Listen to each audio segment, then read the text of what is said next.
So, yeah, I request Arun to continue with the session. Okay. Okay session शुरू करने से पहले Shyamala ma'am, ये जो लास्ट टाइम की जो सेशन है वो भी रिकॉर्डेड है ना? बिकॉज जो बच्चे अटेंड नहीं किए हैं वो उनको दिखा पाएंगे ना हम लोग? हाँ, yes, it is recorded. Perfect perfect. तो मैं जैसे देख सकता हूँ, आई थिंक एक स्कूल जो खेबरे महाज जो स्कूल है, आई थिंक वो लास्ट टाइम ज्वाइन नहीं कर पाए थे ना? तेवरे महाज अच्छा अच्छा, लास्ट टाइम था क्या? नहीं था तेवरे महाज स्टूडेंट्स? अभी वो भी लास्ट टाइम क्या था, जस्ट अ मोमेंट। नमस्ते अरुण जी। लास्ट टाइम ये था मीन्स फेवरमात के स्कूल में, वो सेंट्रल स्कूल है, अच्छा तो सेंटर होने के कारण हाँ सभी 10 के टीचर लोगों का मीटिंग वहां पे था। वो स्कूल ही 9 बजे 9:30 स्कूल छोड़ा गया। ओके तो सैटरडे ऐसे भी 11 बजे छूटता है, तो वो उस टाइम पे 9:30 छोड़ा गया, तो बच्चे घर पे गए थे। असनोली को भी छोड़ा गया था, लेकिन वो टीचर ने बच्चों को वहां बिठाया और एक टीचर उनके साथ बैठी थी। नहीं नहीं वो तो वो हाँ नहीं, हाँ, व्हाट इज टेलिंग इज तो उनको अभी बाद में दिखा दो करके वो सेशन का वी विल शो दम हाँ, yes, coming to that point, yes. अभी अरुण पूरा जी, हम दिखा लोग दो। ना कमिंग हाँ वीक में हम प्लान कर रहे हैं वहां पे स्कूल विजिट करने का। हाँ पर्सनली वहां होंगे तो हम लोग उनको हम रिकॉर्डिंग सेशन दिखा सकेंगे, हम परफेक्ट करेंगे, परफेक्ट ठीक है। सामने बट सामने देख पाएंगे बच्चे। हाँ जी, तो अब बट अभी के लिए हम एक छोटा सा एक रिकैप कर लेते हैं, बिकॉज हाँ वरना हाँ, ये लोग कंप्लीटली डिस्कनेक्टेड रहेंगे। चलेगा। और मुझे एक वॉलंटियर चाहिए असनोली से, बिकॉज जो असनोली के बच्चे तो वैसे अटेंड किए थे लास्ट टाइम, है ना? तो हमने क्या क्या सीखा था लास्ट टाइम, आप में से कोई एक बच्चा वॉलंटियर करके, बच्चा बच्ची जो भी है, वॉलंटियर करके आपके जो जो दोस्त है खेवरे महाज में, उनको थोड़ा सा एक एक 2 मिनट में आपको रिकैप, यानी कि एक एक संक्षिप्त रूप में उनको बताना होगा कि हमने क्या क्या सीखा लास्ट क्लास में। कौन आएगा सामने?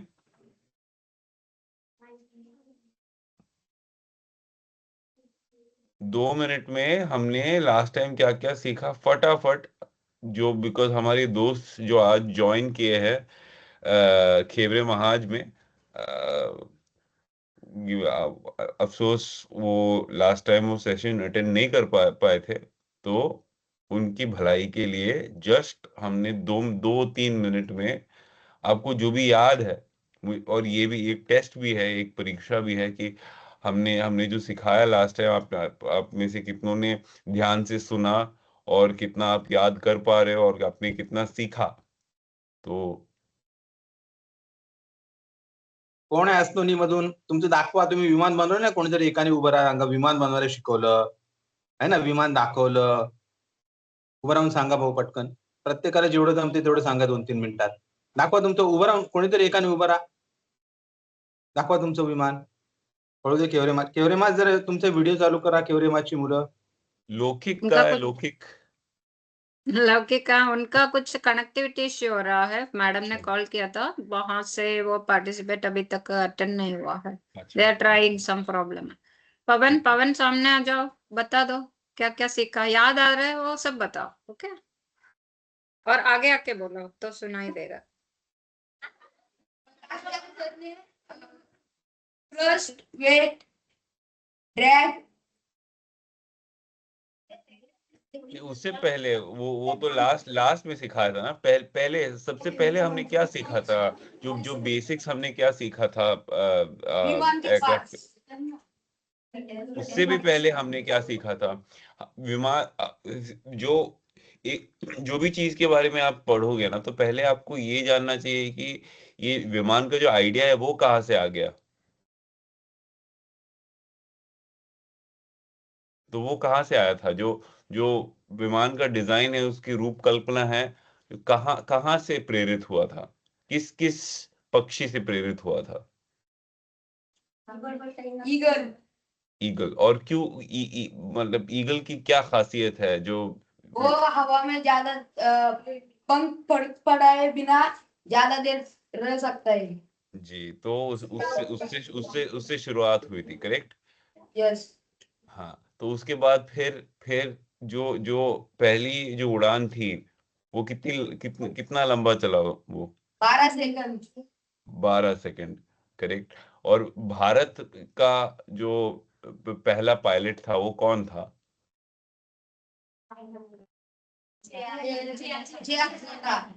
जे.आर.डी. टाटा, ठीक है।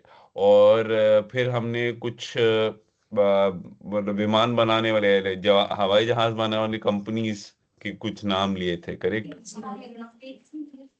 हिंदुस्तान एरोनॉटिक्स लिमिटेड जी, फिर बोइंग, एयरबस, जो मतलब जो विदेश की कंपनियां हैं, ठीक है। और भारत का सबसे बड़ा एयरपोर्ट कौन सा है, हवाई अड्डा कौन सा है? राजीव गांधी इंटरनेशनल एयरपोर्ट और वो कहाँ है वो? हैदराबाद हैदराबाद, हैदराबाद, जी जी, ठीक है। और फिर उसके उसके आगे, हाँ, फिर आप बोलिए विमान के हिस्से कौन से हैं? मतलब पार्ट्स ऑफ एन एयरक्राफ्ट क्या क्या होते हैं? सबसे सबसे आगे वाली जो पार्ट है जिसमें पायलट बैठते हैं उसको क्या बोलते हैं?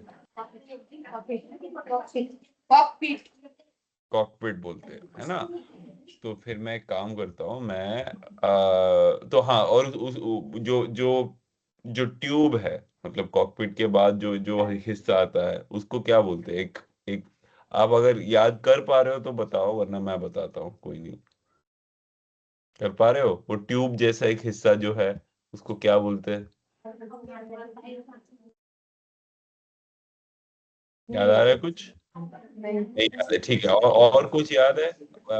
मतलब जो एयरक्राफ्ट के इंजन है वो कहाँ स्थित होते हैं? एयरक्राफ्ट के इंजन कहाँ पे होते हैं? और उसके विंग्स में विंग्स के नीचे, हाँ है ना? विंग्स के नीचे और एयरक्राफ्ट में कितने पायलट होते हैं? अमूमन 2 पायलट होते हैं। एयरक्राफ्ट में 3 से लेके 4 पायलट तो हो सकते हैं। एयरक्राफ्ट का जो फ्यूल है, जो ईंधन है, वो कहाँ होता है? उसके पंख में पंख में होता है। और एयरक्राफ्ट के सबसे पीछे वाले हिस्से को क्या बोलते हैं? Tail tail, correct. और वो जो टेल है उसका, उसके मुख्य जो जो फंक्शन है वो क्या है? वो टेल क्या करता है हवाई जहाज के लिए? हवा के रफ्तार को जीतता है नहीं, हवा को और दिशा दिशा दिशा हाँ, आपको बाएं या दाएं मुड़ने का जो फंक्शनलिटी है वो उससे आता है। और क्या सीखा हमने? ये याद है? स्क्रीन दिख रहा है मेरा? यस ये तो इसका क्या फंडा है? इसको फुल स्क्रीन ले सकता है, लाइक स्लाइड शो जैसे। एक मिनट,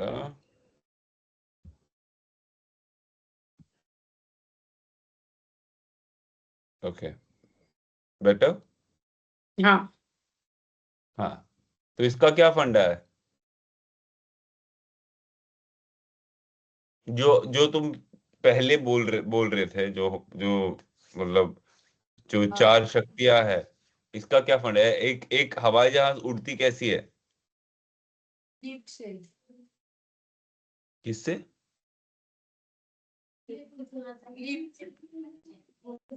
लिफ्ट, हाँ, नहीं तो बोलिए ना, तो पहले अभी हवाई जहाज वहां पे, मतलब मैंने एक वीडियो दिखाया था, याद है? यस हाँ, तो पहली बात ये है कि हवाई जहाज पीछे की तरफ कैसे जाती है? वो एक गाड़ी होती है हाँ, एक गाड़ी होती है, ठीक है। एक गाड़ी होती है जिसको जो एयरक्राफ्ट को या फिर हवाई जहाज को धक्का देती है। तो उसके बाद वो और जिस रोड पे हवाई जहाज मतलब पहले जाके उड़ती है, उस रोड को क्या बोलते हैं? रनवे रनवे, ठीक है। अभी अभी अभी अभी हवाई जहाज रनवे पे आ गई, ठीक है। अभी वो आगे की तरह कैसे जाती है? मतलब क्या, वो कौन सी शक्ति है जो आगे लेके जाती है एयरक्राफ्ट को?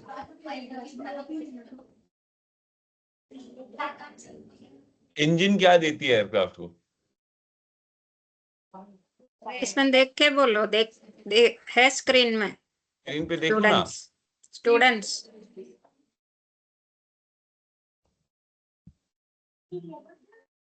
ठीक है, कोई नहीं। पहले तो सब लोग ताली बजाओ इनके लिए। इन्होंने काफी काफी अच्छा ट्राई किया और काफी अच्छे से एक्सप्लेन किया। तो अब नाम क्या है आपका? पवन। पवन। तो पवन के लिए क्लैप करो सब लोग। ताली तो बजाओ यार, बाकियों में तो हिम्मत ही नहीं थी आगे आने की। ठीक है, बैठ जाओ पवन, अभी आगे। ठीक है, तो जैसे पवन बोल रहा था, ये जो आप स्क्रीन पे देख रहे हो, ये है जो इसके पीछे का एक्चुअल, जो हम फिजिक्स बोलते हैं, इसका विज्ञान जो बोलते हैं इसके पीछे। ठीक है, तो 4 शक्तियां हैं जैसे कि मैंने लास्ट टाइम भी बोला था। तो एक जो ग्रेविटी है जो एयरक्राफ्ट को नीचे खींचती है, और एक लिफ्ट है जो एयरक्राफ्ट को ऊपर की तरह खींचता है। जो तो ग्रेविटी ऑब्वियसली है, जो वो धरती का एक प्रॉपर्टी है, धरती की शक्ति है। और जो लिफ्ट है वो पंख से आता है। और उससे भी पहले जो है इंजन, जो है एयरक्राफ्ट को आगे तक लेके जाती है। ठीक है, वो तो इंजन एक आम एयरक्राफ्ट में, आम हवाई जहाज में इंजन खाली एयरक्राफ्ट को आगे पुश कर सकता है। ठीक है, और वो आगे पुश करने के साथ जो पंख की जो खासियत जो है, उसका जो शेप जो है, वो एक बेसिकली एक वो एयर में प्रेशर या दबाव के डिफरेंस पैदा करते हैं ये जो पंख जो है। और उसकी वजह से जो जो इंजन ने जो जो शक्ति दी है आगे की तरफ, उसको लिफ्ट में तब्दील कर देते हैं पंख, और एयरक्राफ्ट उड़ जाती है। लेकिन जो इंजन जो एयरक्राफ्ट को आगे धक्का लेके जो जा रहे हैं ना, उसके खिलाफ एक शक्ति जो है, वो है ड्रैग, जो एयरक्राफ्ट को पीछे खींचता है। तो जैसे कि अभी आप स्क्रीन पे देख सकते हो, 4 शक्तियां हैं। ठीक है, और उसमें दो दो शक्तियां एक दूसरे के खिलाफ है। ठीक है, जैसे कि लिफ्ट है, लिफ्ट के खिलाफ आपका ग्रेविटेशनल पुल, ठीक है, ग्रेविटी है। ठीक है, और जैसे कि थ्रस्ट है, जो आगे की तरफ जो जो शक्ति है, उसके खिलाफ आपका ड्रैग है, जो एयरक्राफ्ट को पीछे खींचने की कोशिश करती रहती है। तो ये चारों जो जो शक्तियां हैं, अ, उनको बैलेंस करना पड़ता है। जो अगर एयरक्राफ्ट को आपको उठाना है, तो आपको ये मतलब ये आपको सेट करना है कि लिफ्ट जो है वो ग्रेविटी से ज्यादा होना चाहिए, तभी एयरक्राफ्ट ऊपर उठेगी। और अगर एयरक्राफ्ट को आगे जाना है, तो जो थ्रस्ट है उसको ड्रैग से ज्यादा होना चाहिए। ठीक है, तो हम यहाँ पे रुके थे लास्ट टाइम। जो बच्चे जो पहली बार इस सेशन में भाग ले रहे हैं, या फिर इस सेशन का हिस्सा बन रहे हैं, पहली बात तो आपको मैं स्वागत करना चाहूंगा इसमें। और अगर आपको कुछ समझ में नहीं आ रहा है, या फिर आपको आपको डाउट्स है, तो जरूर मुझे आप मतलब रोक सकते हो और आप सवाल पूछ सकते हो। लेकिन मैं ये भी बोलूंगा कि आपको शायद जो लास्ट सेशन है उसका रिकॉर्डिंग देख के आपको शायद और क्लैरिटी आ जाएगी, आपको आपकी समझ में और बातें आ जाएगी। और फिर भी अगर आपके दिमाग में कुछ सवाल है, शक है, तो ज़रूर श्यामला मैम को बता दीजिएगा। श्यामला मैम मुझे वो तमाम सवाल भेज देंगे और मैं उनका जवाब दे दूंगा।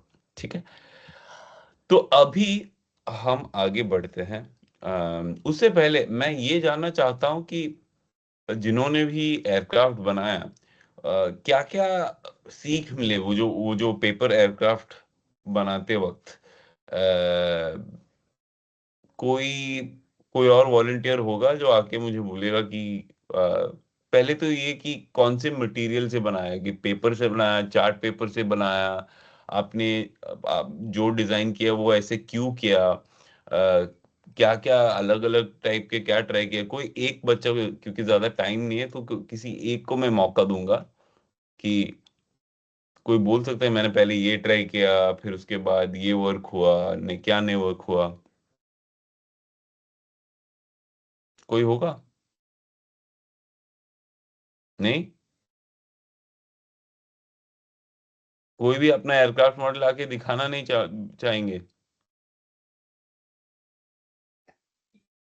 स्टूडेंट्स सामने आ जाओ और एक्सप्लेन, अदरवाइज सर को समझेगा नहीं यार तुम लोग कितना सीखा क्या है। आगे आओ, बोलो, मिस्टेक कोई प्रॉब्लम नहीं है।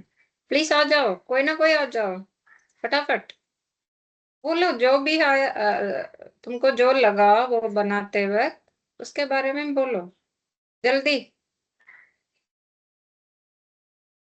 तेरे माज का भी बता सकता है, तुमने बनाते टाइम में तुमको क्या फीलिंग आया, क्या समझा। अनम्यूट केवल करो, मास ने बोलो। उसके लिए भी बनाया क्या?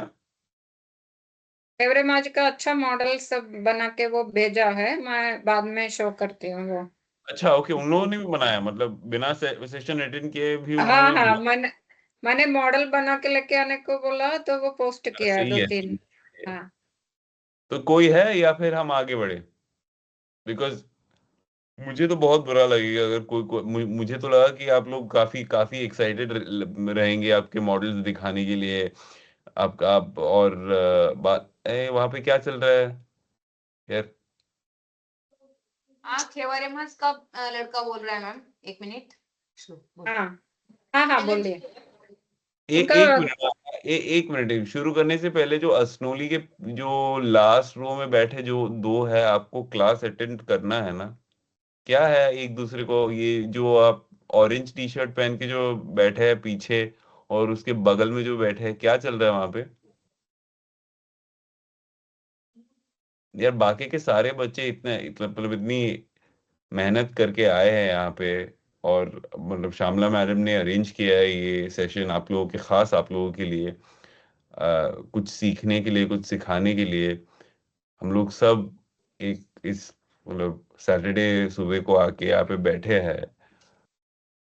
थोड़ा तो सीरियस हो जाओ ना इस बारे में। मैं समझ सकता हूँ मतलब मस्ती मजाक सब चलता है, बट थोड़ा टाइम मुझे दे दो प्लीज। ठीक है।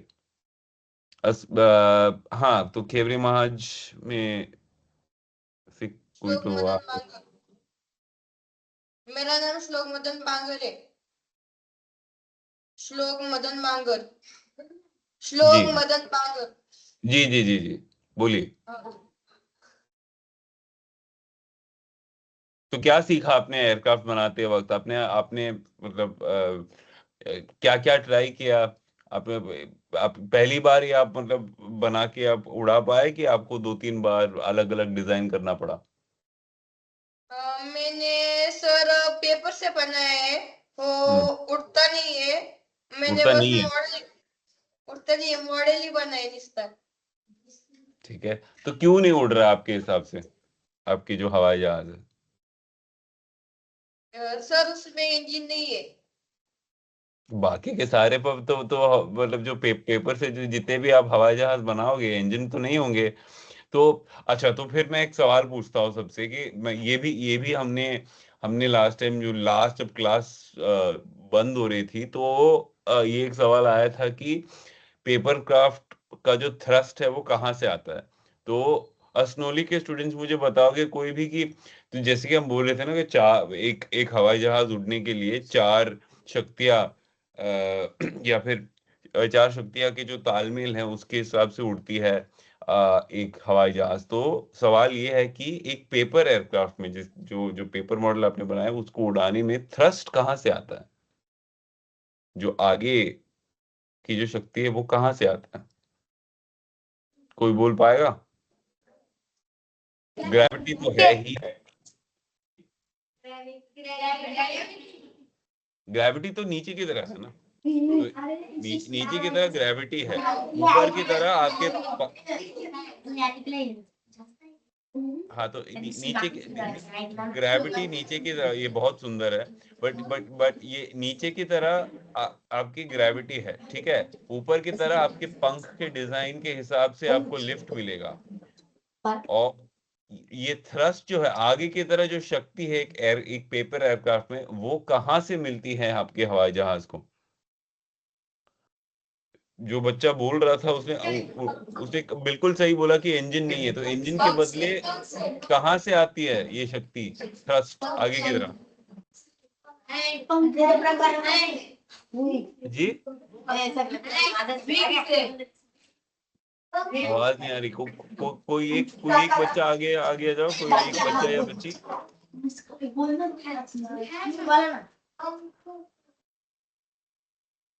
उसके पंख के डिजाइन के हिसाब से।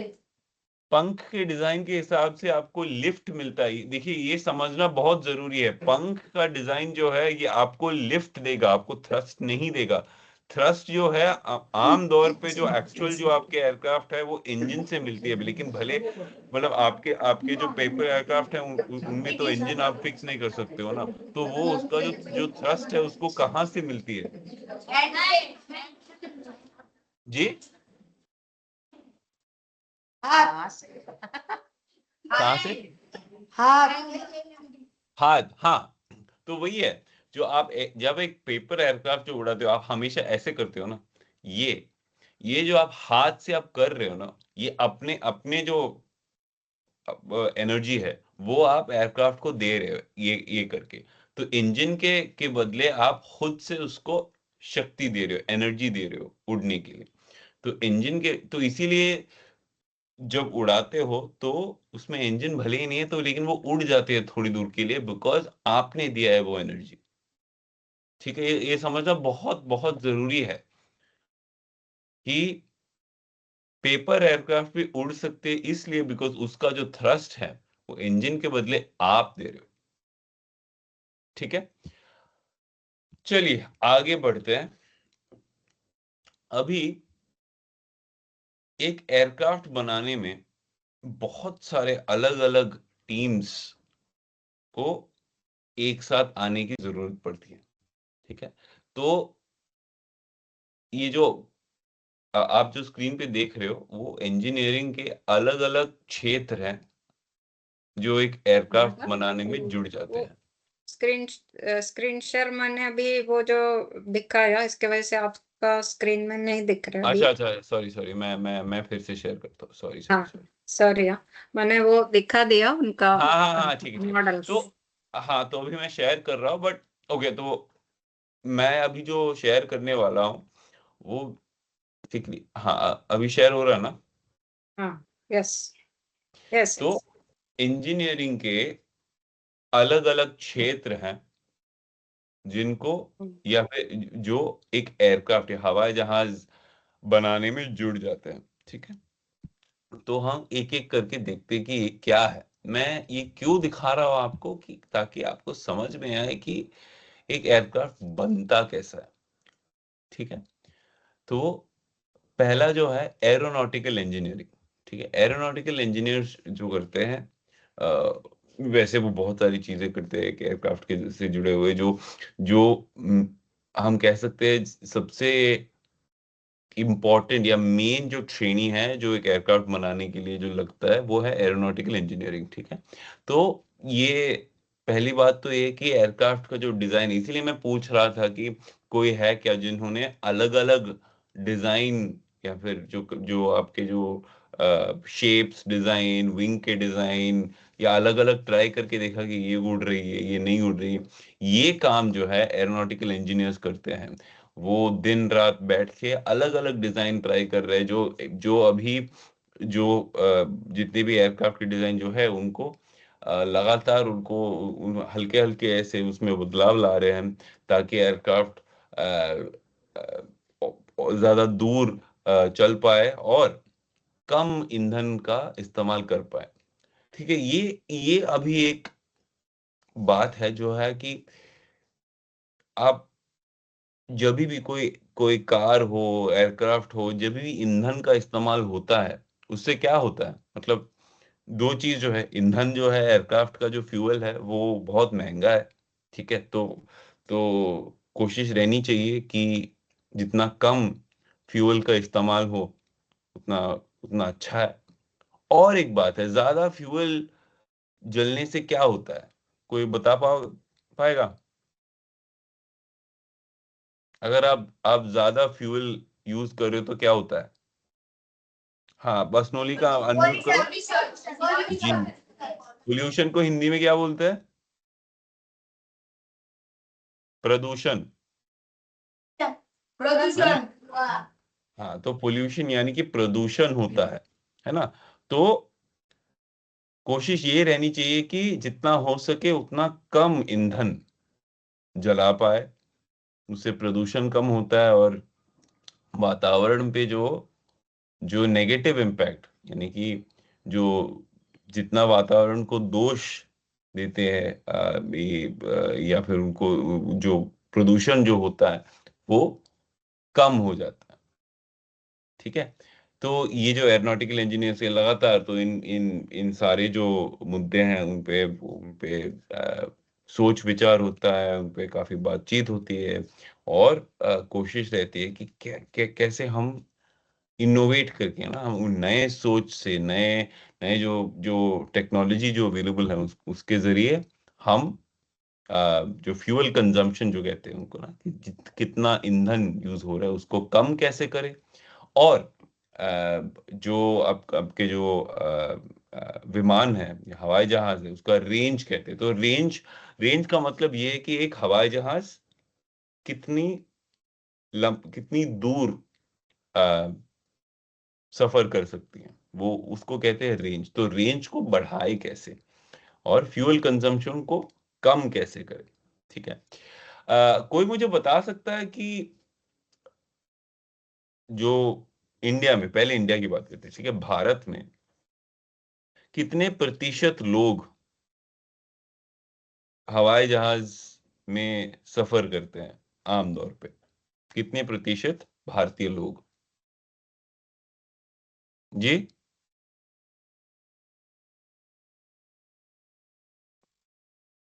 अनम्यूट करके कोई जवाब देगा? कितना, कितने प्रतिशत भारतीय लोग हवाई जहाज में सफर करते हैं? 85?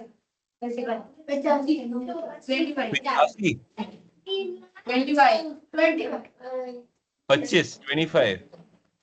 ओके। और कोई गेस?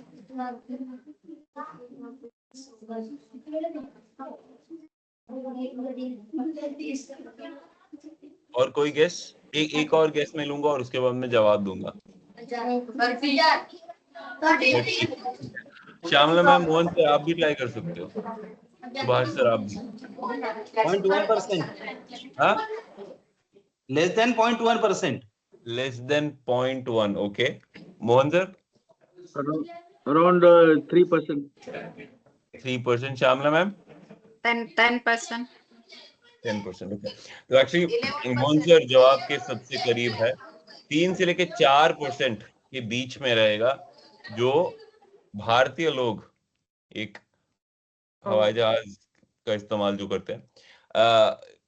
तो एक बहुत छोटा एक एक नंबर है अगर देखा जाए। ठीक है, महज 3 से लेके 4% लोग आ, हवाई जहाज में सफर कर पाते हैं और उसके अनेक वजह हैं।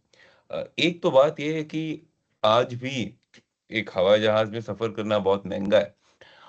तो मैं बोलने का ये मतलब था कि जो एरोनॉटिकल इंजीनियर्स हैं उनकी ये भी कोशिश रहती है कि हवाई जहाज में का जो सफर है, एयर ट्रैवल जो है, उसको और सस्ता कैसे बन सकता है, एक कैसे बना सकते हैं कि इससे क्या होगा, और लोग इसको इस्तेमाल कर पाएंगे, है ना। और दूसरी बात ये है कि जो अगर जब ज्यादा लोग इस्तेमाल करने लगेंगे तो और छोटे छोटे शहर में, छोटे छोटे गांव में हवाई अड्डे बन जाएंगे और लोग वहां तक जा पाएंगे, वहां पे टूरिज्म बढ़ेंगे, वहां पे लोगों को नौकरी मिल जाएगी। तो ये एक एक परिश्रम है, एक कोशिश है जो अभी भी जारी है। तो ये सारा काम एरोनॉटिकल इंजीनियर्स करते हैं। अभी दूसरी बात ये है कि मैकेनिकल इंजीनियरिंग, तो एरोनॉटिकल इंजीनियर्स, ठीक है, अभी अभी अब सोचो, एरोनॉटिकल इंजीनियर एक डिजाइन बनाया है, ठीक है, वो है कि ठीक है, एयरक्राफ्ट ऐसा होना चाहिए, पंख ऐसे होने चाहिए, इंजन ऐसा होना चाहिए, बट फिर उसको बनाने के लिए मैकेनिकल इंजीनियर्स लगते हैं जो एक्चुअली ये बैठ के सोचते हैं कि ठीक है, मतलब ये सब हम फिट कैसे करेंगे, ठीक है, इंजन कैसा रहेगा, इंजन के ब्लेड्स कैसे रहेंगे, है ना। और जो लैंडिंग गियर जो हम बोल रहे थे, जो व्हील्स है उसका वो उसका एक्चुअल फिटमेंट कैसा रहेगा, जो अंदर के जितने भी सिस्टम है, हाइड्रोलिक सिस्टम्स है, एयरक्राफ्ट को ऊपर उठाने की, एयरक्राफ्ट को बैलेंस में रखने की, बहुत सारी सिस्टम्स है। मैकेनिकल इंजीनियर्स की संभावना बहुत ज्यादा है। मैकेनिकल इंजीनियर्स क्या करते हैं, जो डिजाइन जो उनको मिला है उसको एक एक्चुअली एयरक्राफ्ट बनाने में ये लोग लग जाते हैं, ठीक है। और तीसरा जो क्षेत्र है उसको इलेक्ट्रिकल, तो मैं एक्चुअली एक इलेक्ट्रिकल इंजीनियर हूँ, इलेक्ट्रिकल एंड एवियोनिक्स इंजीनियरिंग। तो देखिए, एक एयरक्राफ्ट में बहुत सारे सर्किट्स बोलते हैं उसको, सिस्टम्स बोलते हैं। जैसे कि आपके घर में है ना कि सर्किट बोर्ड है, स्विच है, आप ऑन करते हो तो लाइट आ जाता है, आप फैन ऑन करते हो तो फैन घूमने लगता है। वैसे ही एक एयरक्राफ्ट में बहुत सारे इलेक्ट्रिकल सिस्टम्स हैं। एयरक्राफ्ट में भी बैटरी है, एयरक्राफ्ट में भी जैसे कि लाइट है, एसी है, उनको चलाने के लिए आपको इलेक्ट्रिकल सिस्टम्स की जरूरत पड़ती है, ठीक है। और एयरक्राफ्ट के अंदर अनाउंसमेंट सिस्टम्स है, टीवी है, ठीक है। जो जो कॉकपिट के अंदर बहुत सारे सिस्टम्स हैं जिसमें इलेक्ट्रॉनिक्स लगते हैं। तो इनका सब डिजाइन और इनका इनसे जुड़े हुए सारी चीजें इलेक्ट्रिकल और एवियोनिक्स। एवियोनिक्स का मतलब ये है कि एविएशन से जुड़ा इलेक्ट्रॉनिक्स को एवियोनिक्स बोलते हैं, ठीक है। और फिर एक बहुत अहम एक क्षेत्र है जिसे मटेरियल्स इंजीनियरिंग कहते हैं। इसीलिए मैंने पूछा सबसे कि आपने किस मटेरियल से एयरक्राफ्ट बनाया, कि आप भले ही सबसे अच्छा डिजाइन लेके आओ, लेकिन सही मटेरियल का इस्तेमाल करते ही आपको सबसे अच्छे रिजल्ट्स मिलेंगे आपके एयरक्राफ्ट में। इसीलिए हम, शायद आप भूल चुके होंगे, बट लास्ट क्लास के एंड में मैं पूछ रहा था कि कौन सा ऐसा मटेरियल है जो आमतौर पे एयरक्राफ्ट बनाने में सबसे ज्यादा इस्तेमाल होता है। किसी को याद है?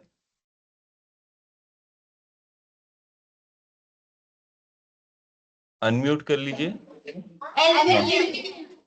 एल्यूमिनियम। और किसी को याद है, मैंने मैंने फिर एक सवाल पूछा था कि कौन से टाइप के एल्यूमिनियम जो आपके किचन में अब एक, सॉरी, नहीं, किचन में एक ऐसा एक एक खास एक बर्तन है, एक तरह के बर्तन है जिसमें ऑलमोस्ट वो सेम एल्यूमिनियम यूज होता है। वो वो क्या है? पीतल? नहीं, नहीं बुआ, एल्यूमिनियम है। जवाब तो एल्यूमिनियम है, बट कौन से टाइप के एल्यूमिनियम? और नहीं, स्टेनलेस स्टील एल्यूमिनियम नहीं है। स्टेनलेस स्टील एल्यूमिनियम बहुत बहुत अलग मटेरियल है। एल्यूमिनियम का ही एक भेद है ये, ग्लूकोस।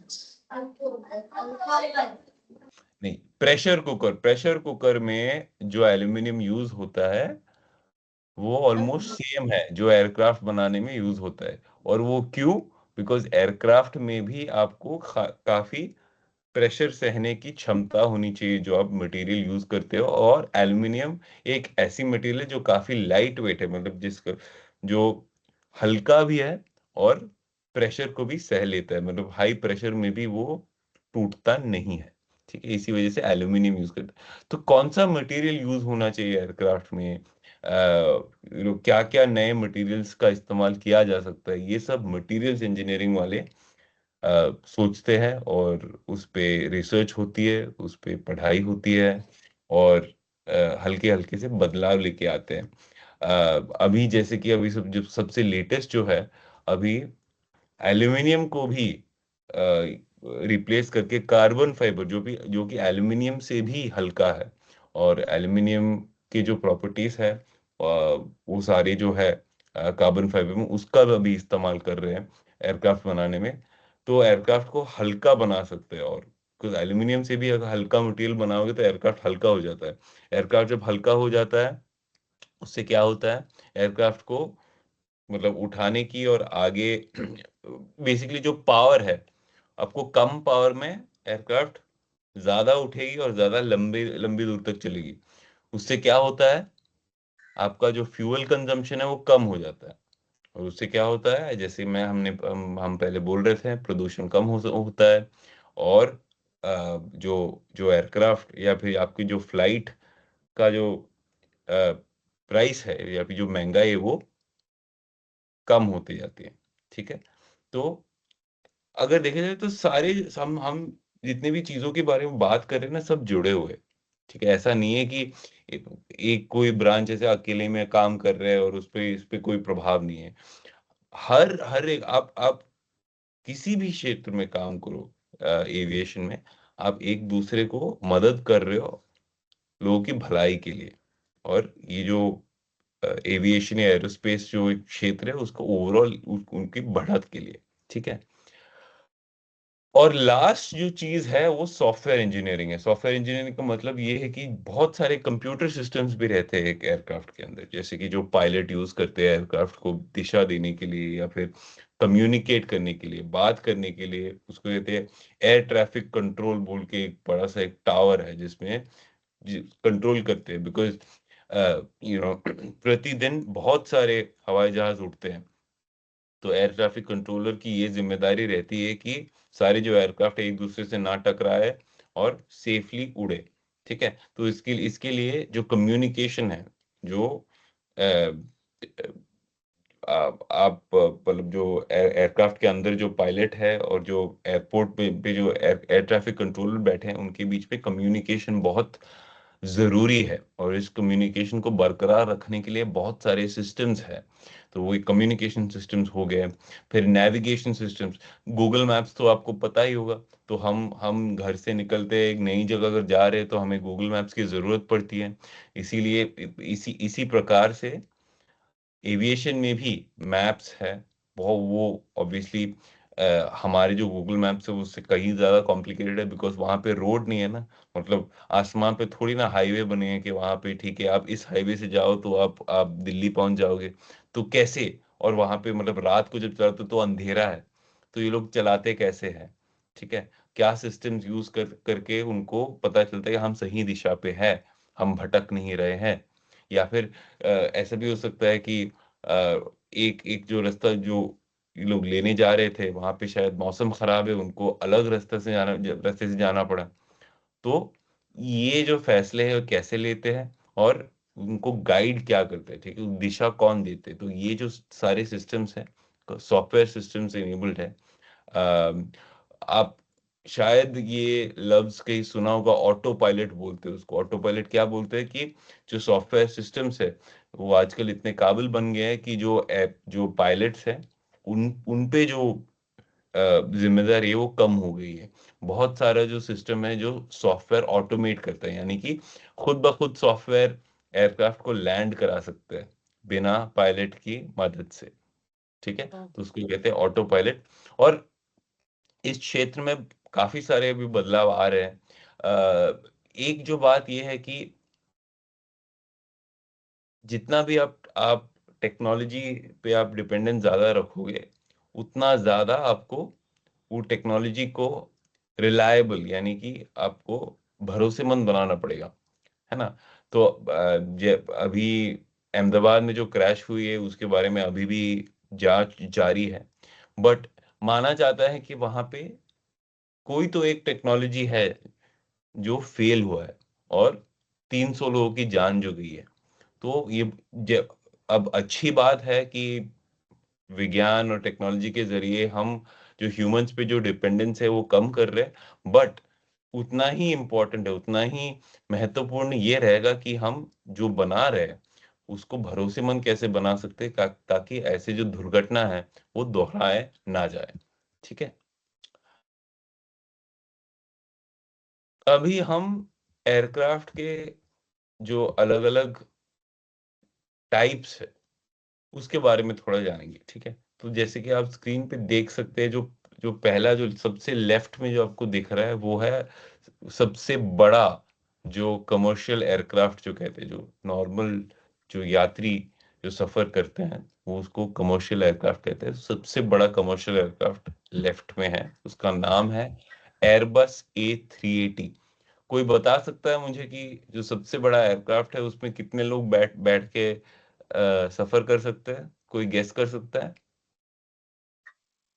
580 तक, बिल्कुल सही जवाब, ठीक जवाब है।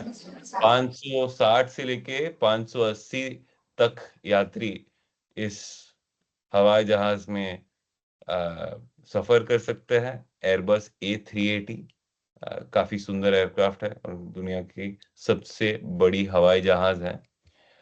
और अभी उसके राइट में जो दिख रहा है उसका नाम क्या है? जो जो जो सेकंड इमेज है, इसका नाम क्या है? हेलीकॉप्टर। तो कोई मुझे बता सकता है कि हेलीकॉप्टर का क्या फायदा है? और हेलीकॉप्टर की ऑब्वियसली एक जो जो बात है कि बहुत कम लोग यात्रा कर सकते हैं हेलीकॉप्टर में। 4 से लेके 5 लोग, जो बड़े हेलीकॉप्टर है उसमें तो 10 से लेके 15 लोग। लेकिन हेलीकॉप्टर का सबसे बड़ा फायदा क्या है? इमरजेंसी में क्यों यूज करते हैं हेलीकॉप्टर को?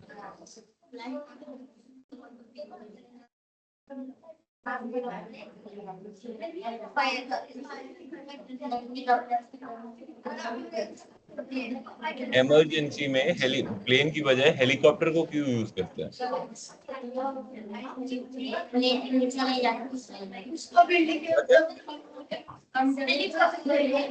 हेलीकॉप्टर को लैंड करने के लिए कम ज्यादा लगते हैं, कम जगह लगती है। क्या क्या क्या ज्यादा लगती है? जगह कम लगता है, ऐसा होता है ठीक है, तो लैंड हेलीकॉप्टर, हाँ जी हाँ जी, लैंड तो करने। हाँ, तो हेलीकॉप्टर के की जो एक तो बात है कि छोटे होने की वजह से ये कहीं से भी उठ सकता है और कहीं पे भी लैंड हो सकता है। आपको एक हवाई अड्डे की जरूरत नहीं है हेलीकॉप्टर में, ठीक है। तो हो सकता है कि आप हेलीकॉप्टर को इमरजेंसी में यूज करते हैं, ये सही बात है।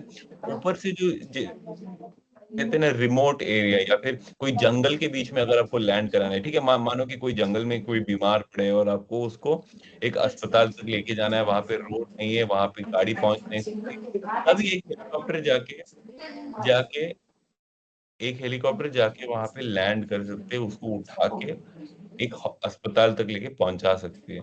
या फिर आपने जो मिलिट्री है या फिर जो पहाड़ है, वहां पे आप हवाई जहाज नहीं, हवाई अड्डा नहीं बना सकते हो, वहां पे भी हेलीकॉप्टर लोगों को पहुंचा सकते हैं, ठीक है। तो ये है हेलीकॉप्टर का फायदा। ओके, तीसरा जो आपका इमेज है उसको ग्लाइडर कहते हैं।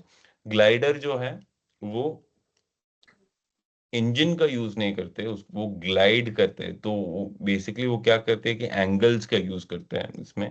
तो ग्लाइडर का फंडा ये है कि आप एक कोई चट्टान से या फिर कोई पहाड़ से उसको उसको टेक ऑफ करो। टेक ऑफ में भी बस वही है कि आप कोई और फोर्स या फिर लोग धक्का दे सकते हैं, या फिर एक कोई कोई अलग से एक गाड़ी से उसको आप काफी तेज लेके जाओ उस पर्वत के एकदम एंड तक, और उसको अगर आप हवा में छोड़ोगे तो वो ग्लाइड करके वो दूरी कवर कर सकती है। ये अपना जो पेपर एयरक्राफ्ट है उसके काफी समान है, इसीलिए मैंने आपको पेपर एयरक्राफ्ट का फंडा बताया। पेपर एयरक्राफ्ट का सेम फंडा है, यहाँ पे भी इंजन नहीं है। आप बस वो जो थ्रस्ट है आप हाथ से दे रहे थे, यहाँ पे एक एक अलग से एक गाड़ी या फिर एक छोटे ग्लाइडर है, तो लोग खुद धक्का देके उसको उड़ा सकते हैं। ये पैराग्लाइडिंग में भी यूज होता है, जो कि हमने जो जितने भी हिल स्टेशंस हैं उसमें है, उनमें है, ठीक है। और चौथा जो है, आप कोई बता सकता है ये चौथा वाला इमेज क्या है? ड्रोन। ड्रोन किस चीज के लिए यूज करते हैं?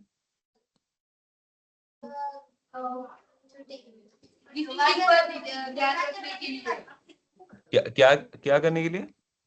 किसी चीज पर नजर रखने के लिए।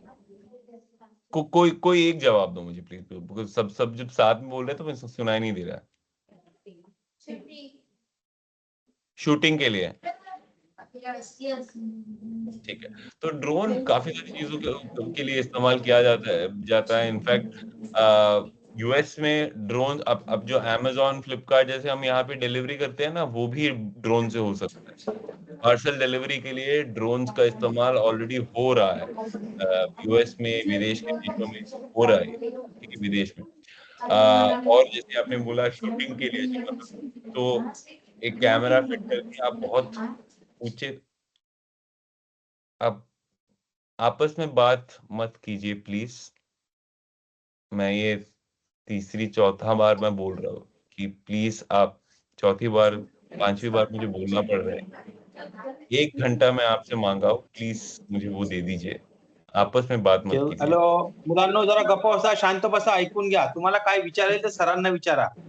तुम्ही आपापसात बोलून काहीच होणार नाही. अस्नोलीची मुलं कोण बोलताय? बोलू नका अजिबात. म्यूट करा बघू, म्यूट करा.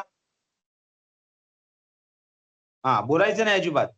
विचारल्यावर प्रश्न विचारल्यावर उत्तर द्या किंवा तुम्ही प्रश्न विचारा. हा सर.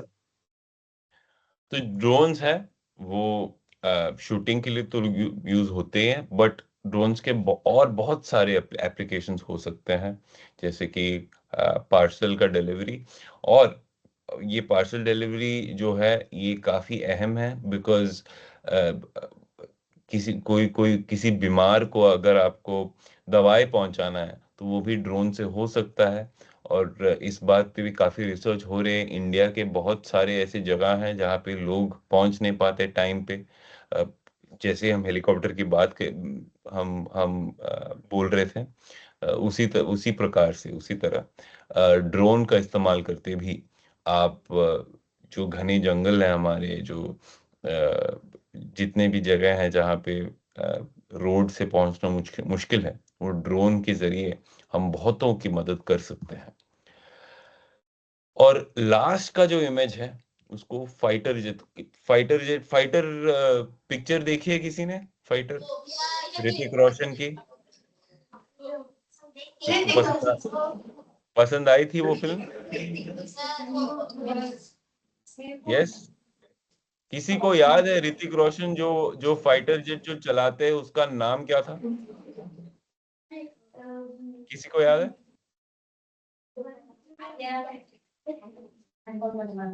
कहाँ देखा हमने ऋतिक ने जो हमने खाली ऋतिक को देखा और दीपिको को देखा।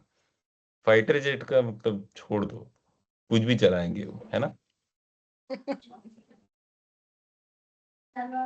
कौन सा फाइटर जेट चला रहे थे ऋतिक रोशन? उसको सुखोई बोलते हैं उस फाइटर जेट को। वो रशिया में बनी गई फाइटर जेट है वो, सुखोई Su-30 बोलते हैं। बाद में जाके आप पढ़ सकते हैं। तो फाइटर जेट जो कहते हैं, फाइटर जेट की क्या खासियत रहती है?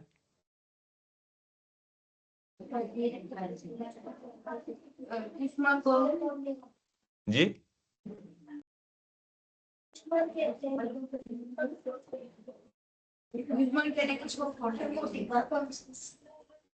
तो फाइटर जेट तो एक तो खासियत ये है कि फाइटर जेट का मेन जो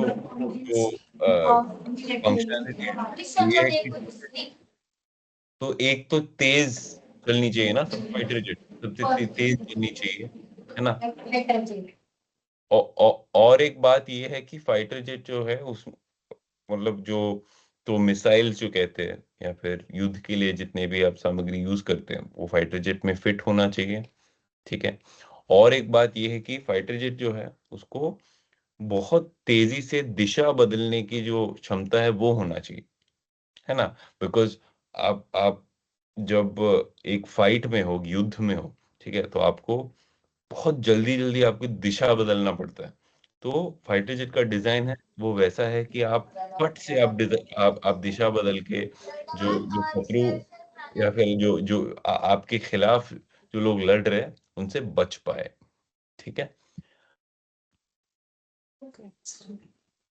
अभी हम देखते हैं एविएशन के क्षेत्र में हम नौकरी कहाँ कहाँ ढूंढ सकते हैं और हम क्या कर सकते हैं आगे जाके, ठीक है? तो जैसे कि मैं आपको बता रहा था, एविएशन की जो दुनिया है उसमें बहुत सारे मौके हैं सबके लिए जाके पढ़ के सीख के नौकरी करने का, ठीक है? तो उसमें उनके कुछ मिसाल मैं यहाँ पे दिया हूँ। एक तो है जैसे कि हम पहले बोलते पायलट बन सकते हो आप आगे जाके, अगर अगर आपकी वो इच्छा है। बट ऐसा नहीं है कि खाली एक पायलट की नौकरी वहां पे अवेलेबल है एविएशन में। तो पायलट की तो हम ऑलरेडी बात कर चुके हैं। एरोस्पेस इंजीनियर्स जो है, जो एयरक्राफ्ट बनाते हैं, एयरक्राफ्ट के डिजाइन करते हैं, उसमें भी काफी सारे मौके शामिल हैं। एयर ट्रैफिक कंट्रोलर जिसका मैं जिक्र कर रहा था पहले, जो जिसकी जिम्मेदारी है कि जो एयरक्राफ्ट जो जो चल रहे हैं वो एक दूसरे से ना टकराए, उसका लैंडिंग, उसका टेक ऑफ का पूरा जो कोऑर्डिनेशन जो कहते हैं वो उनकी जिम्मेदारी है। फ्लाइट अटेंडेंट या एयर होस्टेस जो कहते हैं, जो एयरक्राफ्ट के अंदर जो यात्री हैं उनको संभालते हैं। फिर एरोस्पेस डिजाइनर, एरोस्पेस इंजीनियर्स और एरोस्पेस डिजाइनर्स दोनों जुड़े हैं। डिजाइनर्स मोस्टली डिजाइन पे काम करते हैं और इंजीनियर जो है वो उस डिजाइन को हकीकत में बदलने का काम करते हैं। सप्लाई चेन मैनेजर, कोई मुझे बोल सकता है कि सप्लाई चेन क्या होता है? ये काफी मतलब थोड़ी घनी घनी शब्द है, फिर भी किसी ने सुना है ये शब्द सप्लाई चेन? सप्लाई का मतलब क्या होता है? सप्लाई दूसरा को देना इधर से बाहर से उधर देना। तो सिंपल सी बात है, अगर अगर आपको घर में रोटी बनाना है, अब रोटी बनाने के लिए क्या क्या लगता है? आटा आटा पानी हाँ आटा गरम पानी आटा पानी। ठीक है। सो रोटी बनाने के लिए जो चीज चाहिए, तो अगर आपके घर पे, सुनिए ना, अगर आपके घर पे आज रोटी बनाना है तो पहली क्या सबसे पहली चीज क्या होती है उसके लिए? आटा खरीदना है।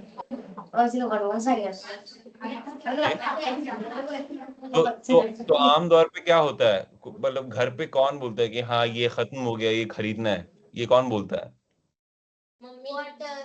मम्मी। तो दुनिया के सबसे अच्छे सप्लाई चेन इंजीनियर्स हमारे घर पे हमारे मम्मी जो है वही रहते हैं। ठीक है। तो मैं नहीं मानता हूँ कि उनसे अच्छा सप्लाई चेन इंजीनियर्स बने हैं और बनेंगे भी। ठीक है। तो इसे तो मैं बस सरल शब्दों में ये कहना चाहता हूँ कि एयरक्राफ्ट बनाने के लिए भी बहुत सारी चीजें लगती है, और सबसे इम्पोर्टेंट चीज ये है कि अभी जैसे घर पे होता है ऐसा नहीं होता है कि अच्छा आज सुबह उठ के पता चला कि अरे ये खत्म हो गया। अभी एयरक्राफ्ट बनाने में ज्यादा प्लानिंग लगता है ना। महीनों से पहले आपको प्लान करना पड़ता है कि हमें यहाँ इतना ये मटेरियल चाहिए, हमें ये वाले जो पार्ट्स चाहिए, तभी तो बनता है एक एयरक्राफ्ट टाइम पे। कोई मुझे बता सकता है एक एयरक्राफ्ट बनाने में कितना टाइम लगता है?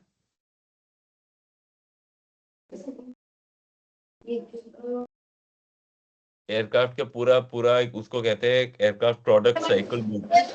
2 से 6 महीने 6 महीने। एक से 1 महीने बाद एक साल। तो एक्चुअली एक एयरक्राफ्ट का पूरा डिजाइन से लेके आपको प्रोडक्शन तक लेके आने में 3 से लेके 5 साल लग जाते हैं। लेकिन एक एयरक्राफ्ट के असेंबली लाइन में आम तौर पे जो छोटे एयरक्राफ्ट है वो महीने के 30 से लेके 45 एयरक्राफ्ट तक बन जाते हैं। तो ये कैसे? तो अभी मैंने बोला कि 3 से लेके 5 साल लग जाते हैं पूरे में, लेकिन आपको महीने में 30 से लेके 45 एयरक्राफ्ट बनाना भी है, तो इसमें बहुत प्लानिंग लगता है ना। ये आपको तय करना पड़ेगा कि ठीक है आगे जाके, तो अभी हम 2025 में हैं, तो अभी से प्लानिंग ऑलरेडी, तो ऑर्डर लेके रखते हैं 2028 2030 तक, ताकि तब जाके वो एयरक्राफ्ट बन पाए। इतना प्लानिंग लगता है एक एयरक्राफ्ट बनाने में। नॉर्मली जो एयरक्राफ्ट के ऑर्डर्स है जो कम से कम 2.5 से 3 साल एडवांस में आपको देना पड़ता है कि हाँ मुझे 2028 में एक एयरक्राफ्ट चाहिए बॉस, तो मैं अभी से बुक करके रख रहा हूँ। तभी वो एयरक्राफ्ट जो बनाने वाली कंपनी है वो अपने ऑर्डर बुक में ये लेते हैं, और तब से प्लानिंग शुरू होती है। ठीक है, ओके, हमारे पास अभी कितना मटेरियल है, इसके लिए और मटेरियल प्रोक्योर करना पड़ेगा या फिर खरीदना पड़ेगा। ये सब 2.5-3 साल पहले अगर आप शुरू करोगे तभी जाके टाइम पे आप डिलीवर कर पाओगे एयरक्राफ्ट को। तो इसको सप्लाई चेन इंजीनियरिंग या फिर सप्लाई चेन मैनेजमेंट बोलते हैं। फिर एयरक्राफ्ट के क्वालिटी इंजीनियर, अभी इस बात का भी मैंने थोड़ा हल्का से जिक्र किया था कि आप टेक्नोलॉजी बना रहे हो, आप एयरक्राफ्ट बना रहे हो, बट उतना ही इंपॉर्टेंट है कि उसमें क्वालिटी एकदम परफेक्ट रहे, तभी तो लोग सेफली सही सलामत सफर कर पाएंगे इन एयरक्राफ्ट में। तो एयरक्राफ्ट में क्वालिटी सबसे सबसे इम्पोर्टेंट है। अगर देखा जाए तो एरोस्पेस जो कहते हैं वो एक ऐसे क्षेत्र हैं जिसमें सबसे स्ट्रिक्ट क्वालिटी स्टैंडर्ड्स रहते हैं। तो आप एयरक्राफ्ट में जितने भी पार्ट्स यूज कर रहे हो वो क्वालिटी इंस्पेक्शन के बाद ही इस्तेमाल होते हैं। अफसोस की बात यह है कि ये सब करने के बावजूद कभी कभार जो डिफेक्टिव पार्ट्स है, जो खराब पार्ट्स है, वो यूज हो जाते हैं और उसकी वजह से बहुत सारे तकलीफ लोगों को होती है। कभी कभार एयरक्राफ्ट फेल हो जाते हैं और कभी कभार लोगों की जान भी जा सकते हैं, जैसे कि हमने अहमदाबाद में देखा। तो ये अगर मेरी मानो तो मुझे लगता है कि एरोस्पेस एविएशन में सबसे इम्पोर्टेंट जो फील्ड है, सबसे महत्वपूर्ण जो क्षेत्र है वो क्वालिटी इंजीनियरिंग है, जिसमें लोग लगातार लगे रहते हैं एयरक्राफ्ट की क्वालिटी इंश्योर करने के लिए और जो एयर ट्रैवल है उसको और सेफ बनाने के लिए। और जो है फाइटर पायलट, तो फाइटर पायलट जैसे कि ऋतिक रोशन फाइटर में थे, वो एक अलग किस्म के का पायलट है। वहाँ पे जिम्मेदारी है जो जो देश की सुरक्षा जो है, हमारी हिफाजत जो है, उनके लिए ये लोग ट्रेनिंग करते हैं। एयरक्राफ्ट के पायलट के एयरक्राफ्ट मतलब फाइटर पायलट की ट्रेनिंग और कमर्शियल एयरक्राफ्ट पायलट की ट्रेनिंग काफी अलग होते हैं। कमर्शियल एयरक्राफ्ट तो उनको खाली बस अलग अलग परिस्थितियों में कमर्शियल एयरक्राफ्ट को चलाना है और अपने मंजिल तक पहुंचाना है। फाइटर पायलट लेकिन उनका जो है कॉम्बैट ट्रेनिंग जो कहते हैं, जैसे कि एक एक युद्ध के टाइम पे, एक संघर्ष के टाइम पे जो अलग अलग परिस्थितियों का सामना करना पड़ता है, बहुत मुश्किल है उनका जो ट्रेनिंग है। और दाग देनी पड़ेगी जितनों ने भी ये ट्रेनिंग खत्म करके जो जो फाइटर पायलट बने हैं। आपको पता है अभी हाल ही में आई थिंक 3 हफ्ते पहले एक फाइटर एयरक्राफ्ट से जुड़े एक दुर्घटना हुई थी। किसी ने सुना? कोई बोल सकता है मुझे कि ये कहाँ हुआ था? पाकिस्तान में नहीं, पाकिस्तान में नहीं हुआ था। ऐसा नहीं मान के चलो कि यार इंडिया से जुड़े जितनी भी बुरी खबर है वो सब पाकिस्तान से आएंगे, ऐसा नहीं है। दुर्घटना है ये कहीं। मैं एक क्लू देता हूँ इंडिया में जो एरोस्पेस की जो कंपनी है उसका नाम क्या है? हिंदुस्तान, आपने बोला था HAL। तो हिंदुस्तान एरोनॉटिकल लिमिटेड ने की जो बनी एक एयरक्राफ्ट है वो क्रैश हो गई थी। अभी मैं पूछ रहा हूँ ये कहाँ हुआ था और कैसे हो गया? किसी को पता है? अब पता चलेगा कि कौन रील्स देख रहा है और कौन न्यूज पढ़ रहा है। हाँ, हैदराबाद में? नहीं, हैदराबाद में नहीं हुआ था। दिल्ली नहीं, अहमदाबाद में तो HAL के एयरक्राफ्ट नहीं थे, वो बोइंग के एयरक्राफ्ट थे। और तो सुभाष सर आप बोलिए। Dubai air show. Yes, Dubai air show में तो सुनिए तो दुबई में एक एयर शो एक प्रदर्शन होता है। दुनिया के सामने जितने भी देश है जो एयरक्राफ्ट बनाते हैं उनके एयरक्राफ्ट दिखाने के लिए, उनकी काबिलियत और ताकत दिखाने का एक प्रदर्शन होता है। लेकिन अफसोस की बात यह है कि उस एयर शो में हमारे जो HAL की बनी एक एयरक्राफ्ट थी, उसको जो प्रदर्शन के दौरान वो एयरक्राफ्ट क्रैश लैंड हो गई और जो पायलट थे जो चला रहे थे उनका देहांत हो गया।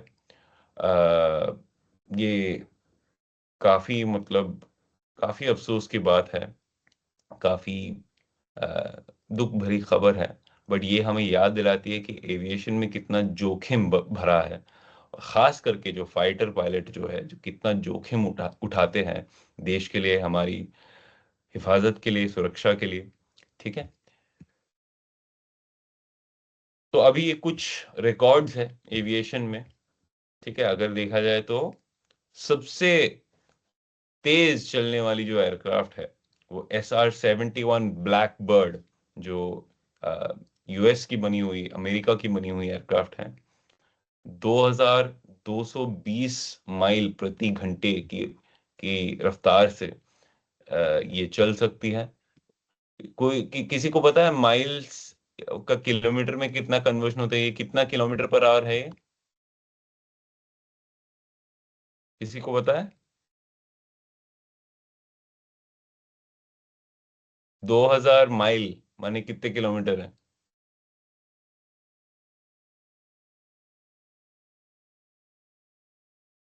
पता नहीं है। ओके, तो इसका मतलब ये है 2200 मील जो कहते हैं वो ऑलमोस्ट 3700 3200 किलोमीटर प्रति घंटे के रफ्तार से चल सकती है ये एयरक्राफ्ट। अभी दूसरी बात जो है, दूसरा रिकॉर्ड जिसका मैं जिक्र करना चाहूंगा वो है जो ऊंचाई जो है, तो 85,000 फीट ऊपर वो है सबसे ऊंची चलने वाली जो हवाई जहाज है, उसका रिकॉर्ड है 85,000 फीट, वो हाईएस्ट ऑल्टीट्यूड जो कहते हैं। हम तो सबसे पहले वाली जो फ्लाइट थी उसकी लंबाई थी महज 12 सेकंड, है ना। वहां से देखो हम कितना आगे बढ़ गए। अभी 23 घंटे वो है आज का रिकॉर्ड, जो सबसे लंबी जो फ्लाइट है बिना स्टॉप के, हाँ मतलब वन शॉट जो है न्यूयॉर्क से सिंगापुर तक, सॉरी सिंगापुर टू न्यूयॉर्क तक ये जो फ्लाइट चली थी, ये है आज का रिकॉर्ड जो है 23 घंटे, ऑलमोस्ट एक पूरा दिन हो गया, है ना। और जो है आज के डेट पे ऑन एवरेज कितने लोग उड़ान भरते हैं प्रतिदिन? अगर देखा जाए तो 10 करोड़ लोग हर रोज एक हवाई जहाज में या उड़ते हैं।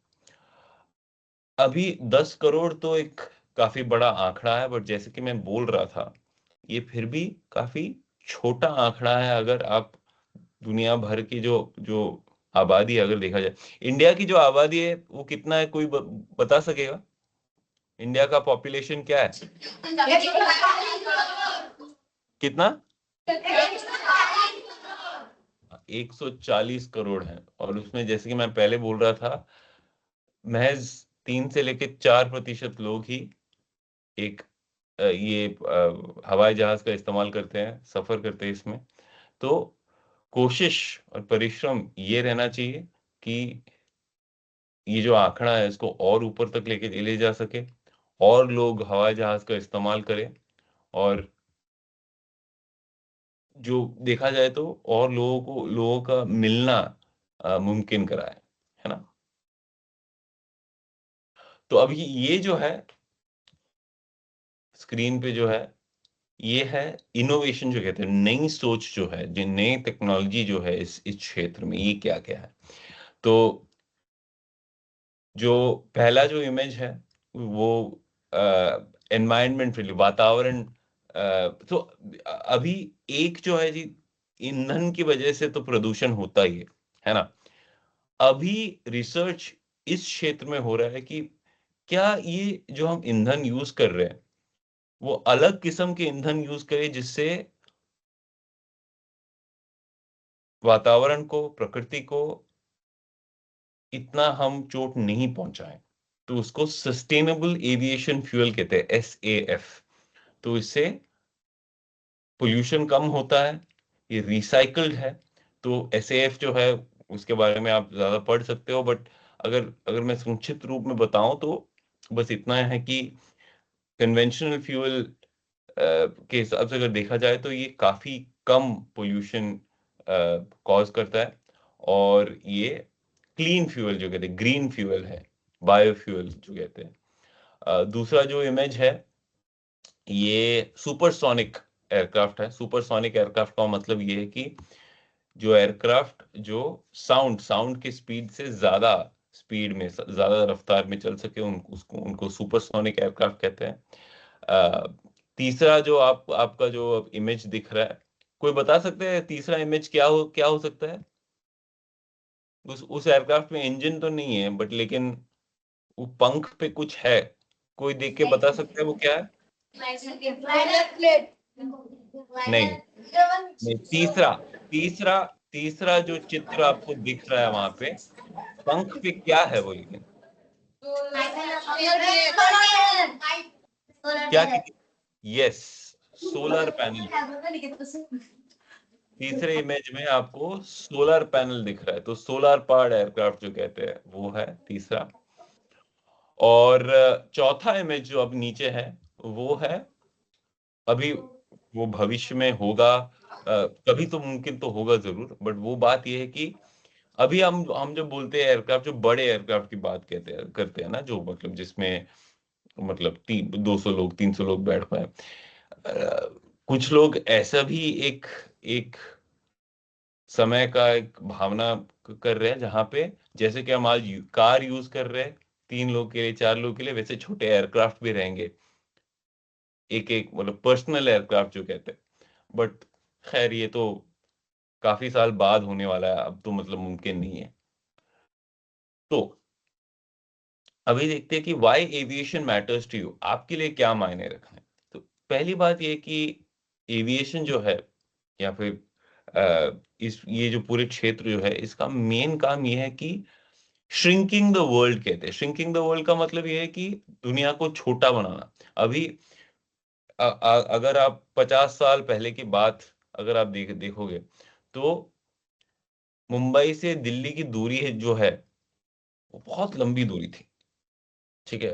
तो लोग सोचते थे, अरे यार मुंबई से दिल्ली कैसे जाए, अभी ट्रेन लेके जाना पड़ेगा, 2 दिन लगेगा, है ना। बट अभी महज 1-1.5 घंटे का एक एक सफर है, बस एक हवाई जहाज में। एक 30-40 साल पहले यहाँ से अमेरिका जाना बहुत मुश्किल था, बट आजकल कोई भी एक टिकट खरीद के एक हवाई जहाज में जा सकता है। ये महान काम एविएशन के जरिए होता है। और दूसरी बात, इनोवेशन। अब इनोवेशन का मतलब ये नई जो सोच है, ठीक है। तो जैसे मैं पहले बोल रहा था, बहुत सारे महारथी, बहुत सारे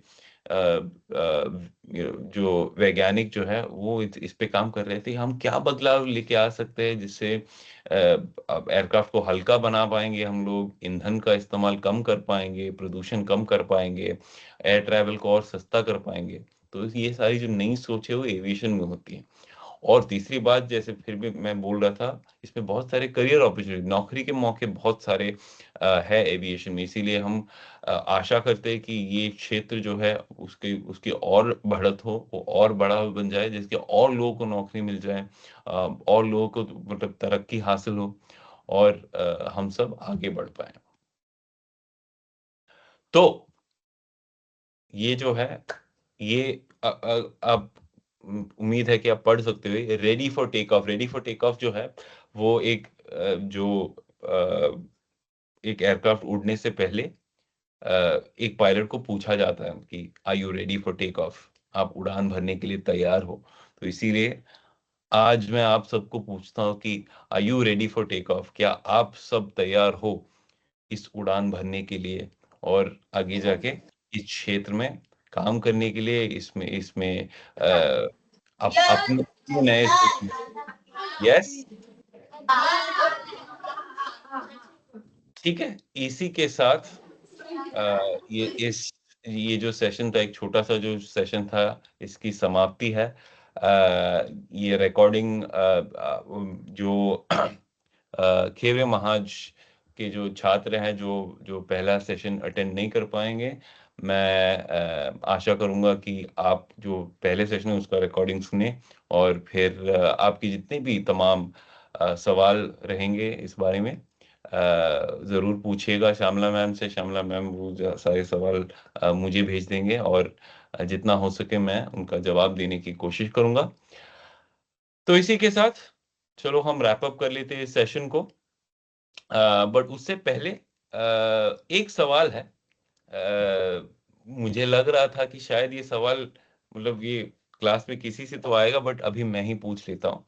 मैं शुरुआत से ही बोल रहा हूँ कि एक एयरक्राफ्ट या फिर जहाज को उड़ने के लिए इंजन थ्रस्ट देती है, करेक्ट? इंजन थ्रस्ट देती है और विंग्स जो है वो लिफ्ट देते हैं, ठीक है? इंजन खाली एयरक्राफ्ट को आगे ले जा सकती है और विंग्स ऊपर ले जा सकती है। तो फिर एक रॉकेट उड़ती कैसी है? इस पे आप थोड़ा आप सोचो। बच्चे जो है, अगर आप कंफ्यूज हो रहे हो तो आप इसको स्किप कर सकते हो। शायद मुझे अभी आई थिंक सुभाष सर आप पूछ रहे थे उस टाइम पे कि हेलीकॉप्टर उड़ती कैसी है। हेलीकॉप्टर तो खैर सेम टेक्नोलॉजी से उड़ती है मोस्टली, बट एक रॉकेट कैसी उड़ती है? ये ये क्वेश्चन मैंने लास्ट सेशन में ये किया था, मैंने फॉरवर्ड नहीं किया कि व्हाट इज द अच्छा, सिमिलरिटी बिटवीन रॉकेट और एरोप्लेन इंजीनियरिंग। ओके। मैंने तो फॉरवर्ड नहीं किया। मैं 2 मिनट में एक्सप्लेन करने की कोशिश करूंगा। जो लोग कंफ्यूज हो रहे हैं वो छोड़ दो, कोई प्रॉब्लम नहीं है। 2 मिनट में मैं एक्सप्लेन करता हूँ। ओके।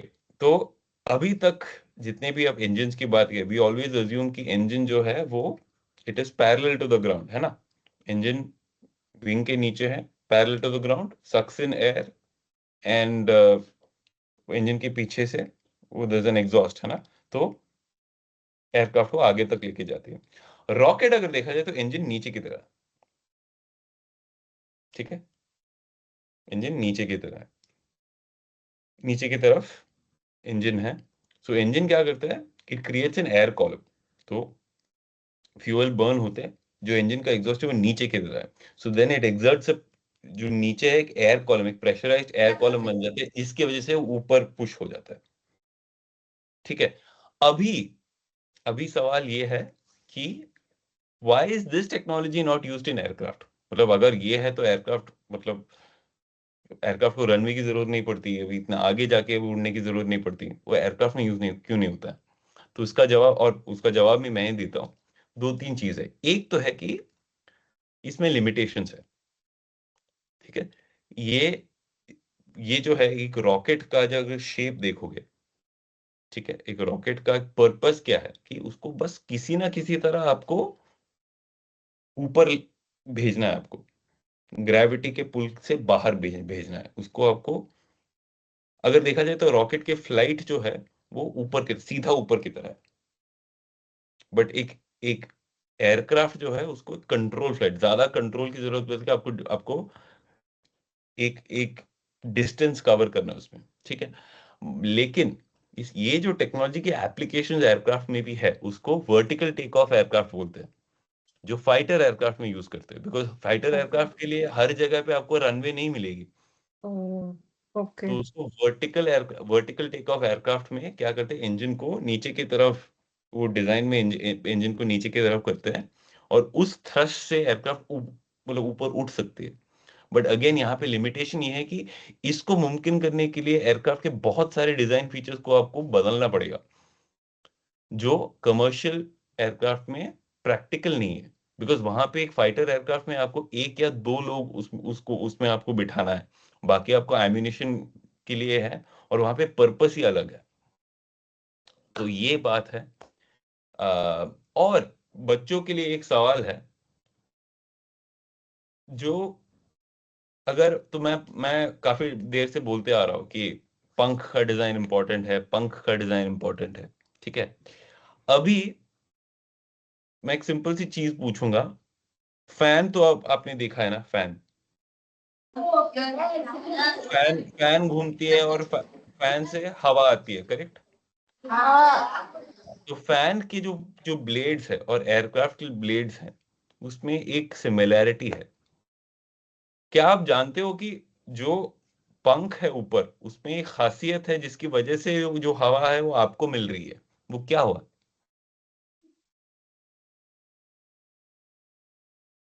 इसको ऑब्जर्वेशन कहते हैं। किसी ने अगर पंख को ढंग से ऑब्जर्व किया है फैन के, इसको आपको एरोस्पेस की मतलब ज्ञान की जरूरत नहीं, बट पंख जो है, पंख के डिजाइन जो है, फैन के पंख के डिजाइन जो है, में खासियत है।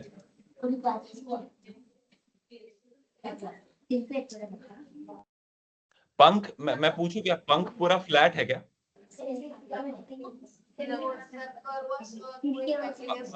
पंख फ्लैट है कि पंख का कोई खास शेप है?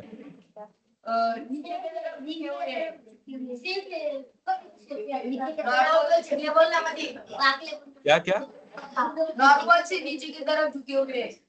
यस, तो उसकी वजह से बेसिकली वो हवा जो है वो जब घूमता है तो जो ऊपर का जो हवा है, जब या फिर उस कमरे में जो हवा है जो आपकी तरह इसीलिए नीचे आता है बिकॉज वो पंख का डिजाइन वैसा है।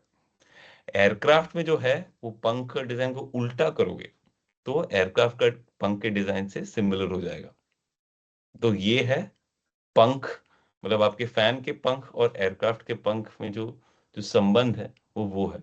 आप अगर आम आम जिंदगी में, आम दुनिया में आप बहुत सारी चीजें आपको ऐसे ऐसे दिख जाएगी जिससे आपको जो जो जो कहते हैं ना, जो काफी एडवांस टेक्नोलॉजी है उसके जो प्रेरणा है या फिर उसके जो एप्लीकेशंस है आपको जैसे कि मैं बोल रहा था प्रेशर कुकर।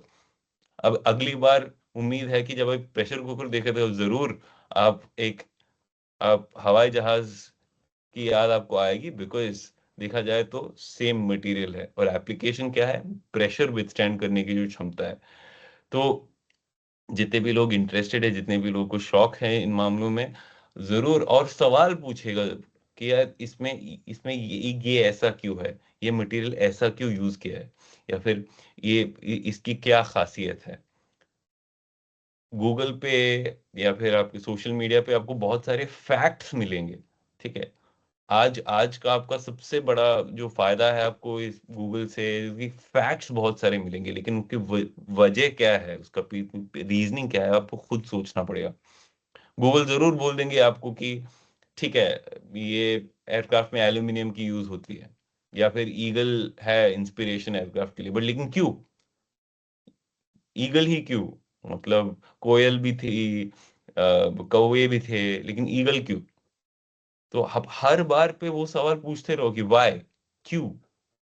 तभी आपको ऐसे बहुत से आपको फैक्ट्स और आपका रीजनिंग लॉजिक आपके सामने उभर के आएंगे, जिसको यूज करके आप खुद अपना जो पैशन है उसको आप फॉलो कर पाओगे।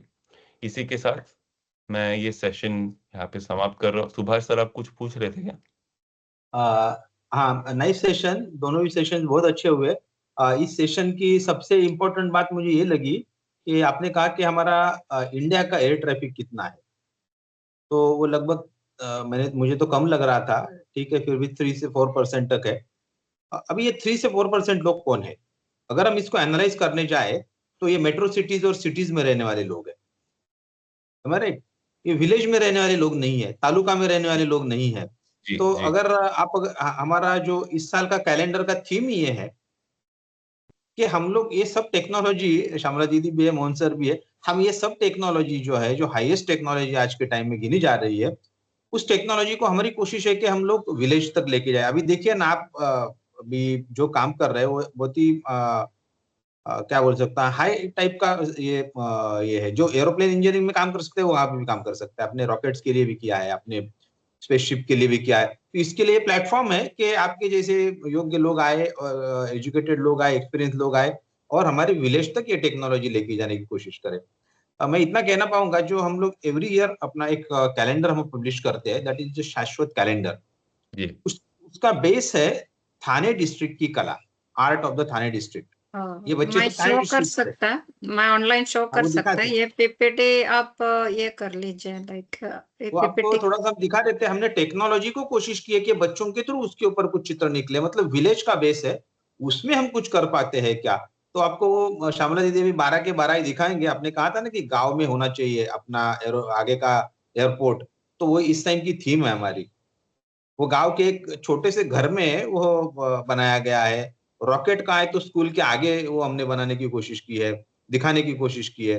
श्यामला दीदी आप अगर थोड़ा सा 5 मिनट देते हैं तो वो देख पाएंगे। और इसलिए हमने जो भी इसके पार्टिसिपेंट है अभी आपने 2 सेशन लास्ट सैटरडे और इस सैटरडे लिया ना, तो पहला सेशन गुरुवार को हुआ, दूसरा भी परसों हुआ गुरुवार को।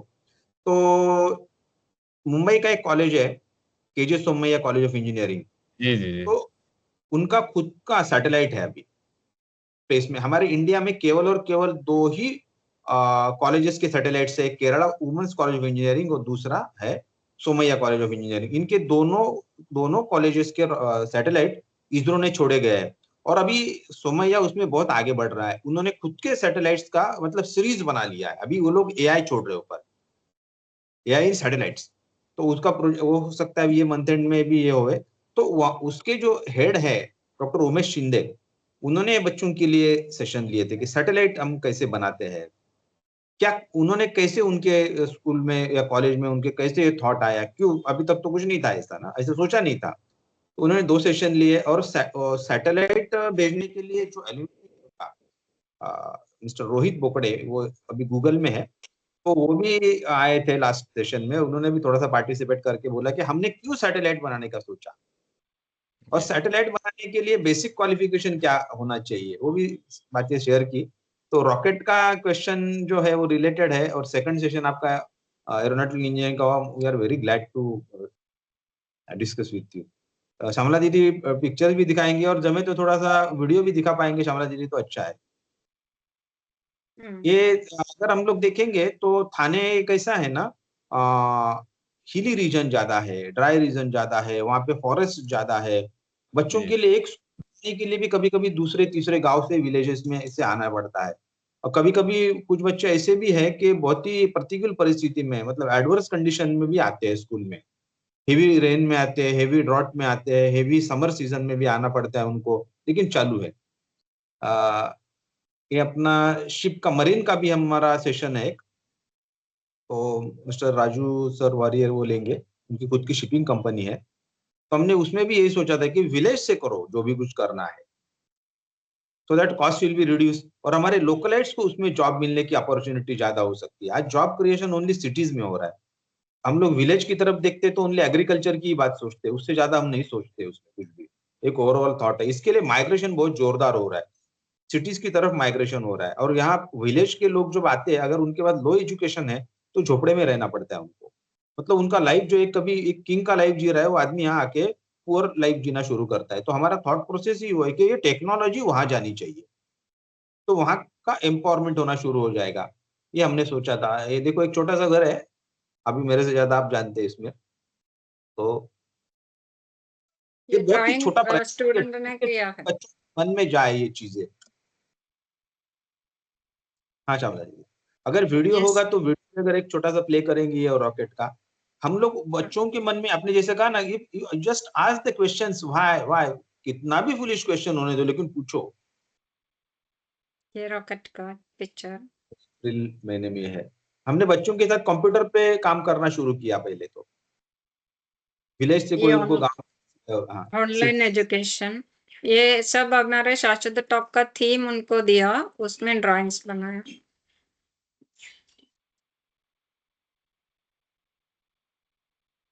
ये ऑनलाइन सेशंस के बारे में। और बच्चों ने ड्रॉ किया है सब। ये असनोरी के बच्चे हैं, केवरे माच के हैं, उमरोली के बच्चे हैं और डाटा एक सेंटर। के विलेज है। वो बच्चे ज्वाइन नहीं हो पा रहे क्योंकि वहां पे इंटरनेट कनेक्शन ही नहीं है। कहाँ कहाँ पे मिलता है, स्कूल में जरा भी नहीं मिल पाता है, नहीं तो वो बच्चे भी पार्टिसिपेट करते हैं।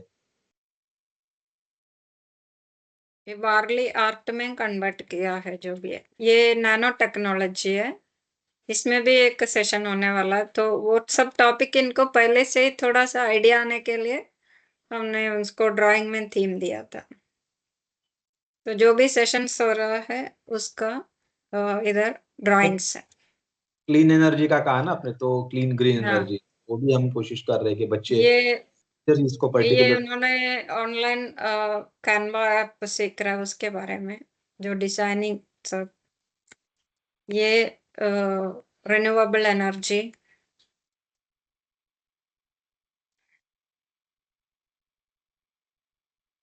ये एआई का ऐसा थीम दिया था हमने, वो उसमें ड्राइंग किया, उसका कैलेंडर बनाया सर। ये सेलेक्टेड ड्राइंग्स है, there are many students who have done very well. जी इसमें हमने कोशिश किया जैसा वीडियो बनाने के लिए। अच्छा। तो वो मैंने रेडी नहीं रखा, लेट मी जस्ट चेक, देखना पड़ेगा मुझे।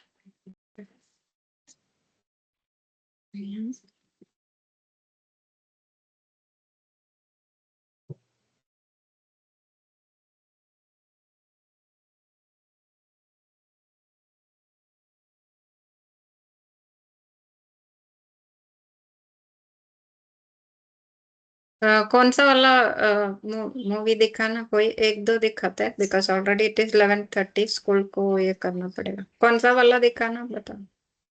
एयरक्राफ्ट का ही दिखा दीजिए और रॉकेट का, बस हो गया। हाँ,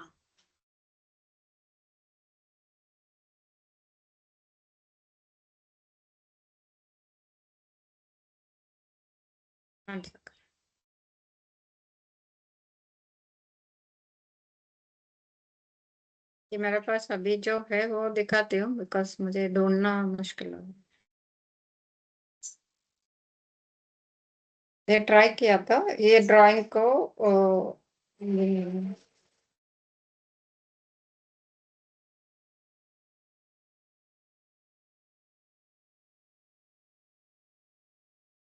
थाने एरोप्लेन को मड ऑफिस। अभी रॉकेट का के मेरे to search, this is the one, but वो सीधा नहीं है एक्चुअली। ठीक नहीं, है। हो जाएगा। तो ठीक है, दूसरा ले लो। हाँ, दूसरा ये रिन्यूएबल एनर्जी का दिखा सकते। हाँ, वो एक दिखा दीजिए बस।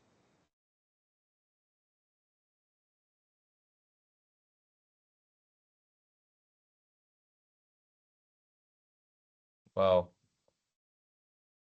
बहुत खूब, बहुत खूब। मतलब ये सब बच्चों ने बनाए हुए ड्राइंग्स है, उसको वीडियो में कन्वर्ट किया गया है। एक ड्राइंग को वीडियो में किया गया है कन्वर्ट। हम बच्चों को यही चाहते हैं कि भाई तुम बनाओ, तुम सोचो, तुम्हारी सोच को वीडियो बनेगा। हम चाहते हैं कि सिमुलेशन हो, कोई भी तुम उसका जो थॉट है ना, वो जी थॉट जी उसको सिमुलेट करके वो आगे क्या होगा, कैसा होगा, उसमें और भी कुछ हम इनपुट दे सकते हैं क्या। तो क्योंकि बनाने के लिए हमारे पास रिसोर्सेज बहुत कम है एक्चुअली, स्कूल के विलेज के रिसोर्सेज बहुत कम रहते हैं ना, तो वो रिसोर्सेज बहुत कम है, तो हम कैसे कर सकते हैं इसको एक्चुअलाइज, वीडियो के माध्यम से कर सकते हैं क्या। तो ये हमारी कोशिश है। अच्छा है, जी। थैंक्स, थैंक्स लॉट कि आपने आपका इतना कीमती समय इस बच्चों के लिए हमारे दिया है। आगे फ्यूचर में भी कभी भी आपको टाइम मिले तो यू आर ऑलवेज वेलकम। मैं बिल्कुल। श्यामला जी को कहूंगा, अगर मोहन सर भी है तो थैंक्स गिविंग कर दीजिए। बहुत अच्छा सेशन रहा, दोनों भी बच्चों को इग्नाइट करने का काम आपने कर दिया। क्वेश्चंस आएंगे, भेजेंगे भी आपके पास, जी जी कभी कुछ नई आइडिया आती है डिजाइन के बारे में। एक्चुअली क्या है, टाइम कम पड़ रहा है हमको, मुझे डिजाइन के बारे में भी अगर थोड़ा बहुत भी छोटे बच्चों को कुछ सिखा सकते हैं। मैं एक वीडियो मैंने अभी जस्ट दिवाली के आसपास देखा, पुणे का वीडियो है। एक आदमी ने क्या किया, वहाँ के रेसिडेंट्स को नजदीक किया, उसके पास एक छोटा सा एरोप्लेन है इतना, वो उसने उड़ा के दिखाया उनको। काफी टाइम तो उड़ रहा था, मतलब वीडियो ही कम से कम 3 मिनट का होगा। तो ऐसा कुछ कर सकते हैं क्या, क्योंकि एरोप्लेन इंजीनियरिंग में आपने जैसा दिखा है वैसे बहुत सारी इंजीनियरिंग उसमें इन्वॉल्व है। मैकेनिकल है, इलेक्ट्रिकल है, फिर सॉफ्टवेयर उसमें काम करता है, रनवे के लिए सिविल इंजीनियरिंग काम करता है। एक ही फील्ड ऐसा है जिसमें इतनी सारी इंजीनियरिंग काम करते हैं, बाकी नहीं करते किधर भी। इधर एक या दो इंजीनियरिंग का एक जगह काम होता है, मतलब इतना सारा स्कोप एविएशन में है। Thanks, thanks a lot. हाँ श्यामला दीदी, अब तो जो भी है मोहन थैंक्स सर गिविंग। बताएंगे। हाँ Mohan sir. Thank you Arun, thank you Arun. दोनों सेशन बहुत ही इंटरेस्टिंग था एंड आई एम श्योर बच्चों लोग को काफी उनको इंटरेस्ट आ गया होगा एवियोनिक्स में। एंड काफी ऑल द स्लाइड्स जो दिखा रहा था वो जो है जो डेली यूज में है नॉलेज के लिए बहुत ही अच्छा था। ऐसा ना कि इट वाज वेरी हाई फंडा कुछ नहीं था, and it was the right slides for the young children of these जिला परिषद schools. एंड आपने आपका कीमती वक्त निकाला और दोनों सेशन बहुत ही अच्छा लिया। इनफैक्ट मोर देन 1 hour हो गया इसमें in both the sessions. Thank you very much for coming and giving your knowledge and imparting this knowledge to the students. Thank you very much, Arun. Thank you so मुलांनो एकदा much. छान टाळ्या वाजवा सरांसाठी.